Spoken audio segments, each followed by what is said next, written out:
আর এবার এরই পাশাপাশি নৈহাটির দিকে অবশ্যই নজর রাখতে হবে, কারণ সকালে সুকান্ত মজুমদার সেখানে পৌঁছে যান। সিং ভবনে বিজেপির রাজ্য সভাপতি পৌঁছন, কারণ আক্রান্ত বিজেপি কর্মী তার বাড়িতেও যান সুকান্ত মজুমদার। আর নৈহাটিতে গিয়ে চড়া সুর সুকান্ত মজুমদারের তৃণমূল কর্মীর মৃত্যুর ঘটনা, আর তারপর থেকেই নৈহাটি উত্তপ্ত হয়ে ওঠে। পরের দিন থেকে রীতিমতো গোটা এলাকা থমথমে হয়ে যায়। আরো ডিটেইলে বিষয়ে জানবো, অরুণ রয়েছে আমার সঙ্গে। অরুণ, আমরা দেখেছিলাম যে অভিযোগ পাল্টা অভিযোগ, সরগরম থাকে নৈহাটি এবং থমথমে হয়ে যায় এই ঘটনার পর। আজ চড়া সুর সুকান্ত মজুমদারের সেখানে পৌঁছে। দেখো, যখন খুন হয়েছিল সন্তোষ যাদব, তারপরে কিন্তু বিজেপি কর্মীদের বাড়ি এবং বিজেপির যে দলীয় কার্যালয় সেটা ভাঙচুর করেছিল তৃণমূলের কর্মী সমর্থকরা। এরপরে কিন্তু আজকে সকালবেলা এখন সুকান্ত মজুমদার আসে এবং যাদের বাড়ি ভাঙচুর করা হয়েছে তাদের প্রত্যেকের বাড়িতে দেখা করতে যান এবং তাদের হাতে কিছু আর্থিক ক্ষতিপূরণও তুলে দেন। এরপর সুকান্ত মজুমদার সিং ভবনে চলে যান, যেখানে দলীয় কার্যালয় এবং অর্জুন সিংয়ের যেটা রেস্ট হাউস, সেখানে কিন্তু চলে যান। সেখানে গিয়ে তিনি পরিষ্কার চড়া ভাষায় আক্রমণ করেন তৃণমূলকে। তিনি বলেন, যদি এই ধরনের কাজ হতে থাকে তাহলে কিন্তু তারাও কিন্তু বুঝে দেবেন, কারণ এখান থেকে দিল্লিতে সাংসদ যান, তারা কিন্তু দিল্লিতেও কিন্তু হিসাব বুঝে নিতে পারে। বা তারা এও হুমকি দেন, সাংসদ বিধায়কদের পাশে যারা বডিগার্ড নিয়ে ঘোরে তাদের একবার সরিয়ে নিয়ে বিজেপিরা কর্মীরাও তারা সেটা বুঝে নেবেন। এমনকি অনেক কিছু তাকে বলেন যে পার্থভৌমিক এই ধরনের কাজগুলো করাচ্ছে। তিনি বলেছিলেন যে এলাকায় শান্তি ফিরিয়ে নিয়ে আসবেন, শান্তি তো ফেরেনি, উপরন্তু পুলিশ কমিশনারকে সরিয়ে দেওয়া হচ্ছে। এইটাও কিন্তু শান্তি করতে পারছে না, কারণ নৈহাটিতে এই নিয়ে পরপর 3 থেকে 4টে খুন হয়ে গেল পার্থভৌমিক আসার পর।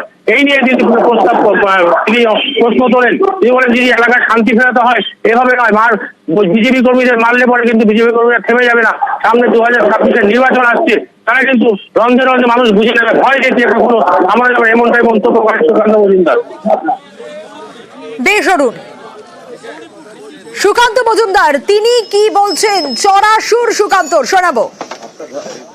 আমরা ছেড়ে দেবো না, যদি আমাদের পার্টির নেতা, সেটা অর্জুন সিং হোক, আমাদের জেলা সভাপতি হোক, সাধারণ কোনো কর্মী হোক, তার বিরুদ্ধে যদি তৃণমূল কোনো চক্রান্ত করে, আমরা যেভাবে লড়াই করতে হয় সেভাবে লড়াই করবো। যদি কোর্টে গিয়ে লড়াই করতে হয় কোর্টে গিয়ে লড়াই করবো, আর তৃণমূল যদি অন্য ভাষা বোঝে তাহলে সেই ভাষাতেও করবো। কিন্তু আমাদের এমন কিছু করতে বাধ্য করবেন না যেটা ভবিষ্যতে আপনাদের জন্য ক্ষতিকারক হয়। নৈহাটিতে গিয়ে চড়া সুর সুকান্ত মজুমদারের, শুধু তাই নয়, সিং ভবনে বিজেপির রাজ্য সভাপতি তিনি পৌঁছে যান, আক্রান্ত কর্মীর বাড়িতেও যান। আর 31শে জানুয়ারির এই ঘটনার পর আমরা দেখেছিলাম যে কিরকম পরিস্থিতি তৈরি হয়েছিল নৈহাটিতে, এবং তৃণমূল কর্মী সন্তোষ যাদব তার মৃত্যুর ঘটনা এবং থেতলে খুন করার ঘটনা যে অভিযোগ উঠে আসে, তারই পাশাপাশি হাড় হিম করা সিসি ক্যামেরা ফুটেজ, সেই ফুটেজ পর্যন্ত সামনে আসে। আর নৈহাটিতে তারপর সন্ধ্যেবেলা, সেদিন সন্ধ্যেবেলা দেখা যায় সিং ভবন, সেখানে আগুন লাগিয়ে দেওয়ার অভিযোগ ওঠে, জিনিসপত্র ভাঙচুরের অভিযোগ ওঠে, এবং সেখানেই আমরা দেখেছি অভিযোগ পাল্টা অভিযোগ, সরগরম থাকে নৈহাটি। আর পরদিন থেকে একেবারে গোটা এলাকা থমথমে। আর আজ নৈহাটিতে সুকান্ত মজুমদার পৌঁছে যান, সিং ভবনেও যান বিজেপির রাজ্য সভাপতি, আক্রান্ত বিজেপি কর্মীরা তাদের বাড়িতেও যান। যে অভিযোগ উঠে আসছে সেখানেও ভাঙচুরের ঘটনা, সেখানেও গোটা বিষয় দেখেন সুকান্ত মজুমদার, তাদের সঙ্গে কথা বলেন। আর তারপর ফিরে এসে নৈহাটিতেই চড়া সুর সুকান্ত মজুমদারের। আমরা ছেড়ে দেবো না, যদি আমাদের পার্টির নেতা, সেটা অর্জুন সিং হোক, আমাদের জেলা সভাপতি হোক, সাধারণ কোনো কর্মী হোক, তার বিরুদ্ধে যদি তৃণমূল কোনো চক্রান্ত করে, আমরা যেভাবে লড়াই করতে হয় সেভাবে লড়াই করবো। যদি কোর্টে গিয়ে লড়াই করতে হয় কোর্টে গিয়ে লড়াই করবো, আর তৃণমূল যদি অন্য ভাষা বোঝে তাহলে সেই ভাষাতেও করবো। কিন্তু আমাদের এমন কিছু করতে বাধ্য করবেন না যেটা ভবিষ্যতে আপনাদের জন্য ক্ষতিকারক হয়।